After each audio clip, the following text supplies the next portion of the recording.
आदित्यनाथ जैसे लोगों को पता नहीं है कि इस देश के युवा क्या चाहते हैं, इस देश के किसानों की हालत क्या है। ये सिर्फ धर्म की आड़ में इस देश में विवादित बयान देकर अपनी रोटियां सेक रहे हैं और अपने आप को ये हिंदू धर्म के आका समझते हैं। मैं भी हिंदू हूँ, मुझे पता नहीं कि इन लोगों को इस धर्म का आका किसने चुना। अपने आप में ये सर्वे सर्वा बनकर ये लोग बैठे हैं और इस देश को बांटना चाहते हैं। लेकिन इस देश के युवा, चाहे वो मुसलमानों के युवा हो चाहे हिंदुओं के युवा, हम अब इस देश को बांटने नहीं देंगे और आप लोगों की मंशा को कभी भी हम कामयाब नहीं होने देंगे।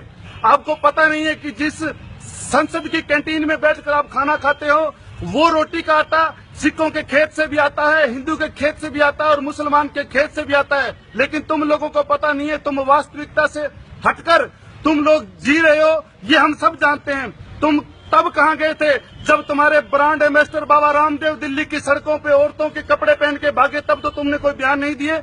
और एक योगी होकर योगी अपनी औकात में रहे। सारे देश के नौजवान हम इस भारतीय संस्कृति से जुड़े हुए, पता है कि योगी की गरिमा क्या होती है, योगी का महत्व क्या होता है। लेकिन तुम लोगों ने तो एक योगी की महिमा को भी धूमिल कर दिया।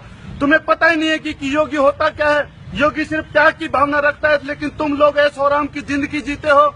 5 रुपए का नकली माथे पर चंदन लगाकर तुम लोग इस देश को ठगना चाहते हो। मगर अब ये देश वो देश नहीं रहा। मैं फिर आदित्यनाथ जैसे लोगों को चेताना चाहता हूँ कि तुम लोग कितना भी जोर लगा लो, तुम्हारे जितने भी तुम लोग कट्टरपंथी हो, चाहे हिंदुओं के कट्टरपंथी हो चाहे तुम मुसलमानों के कट्टरपंथी हो, तुम लोग इस देश को दो फाड़ नहीं कर सकते और तुम्हारी औकात इस देश के भाईचारे से बड़ी औकात नहीं है।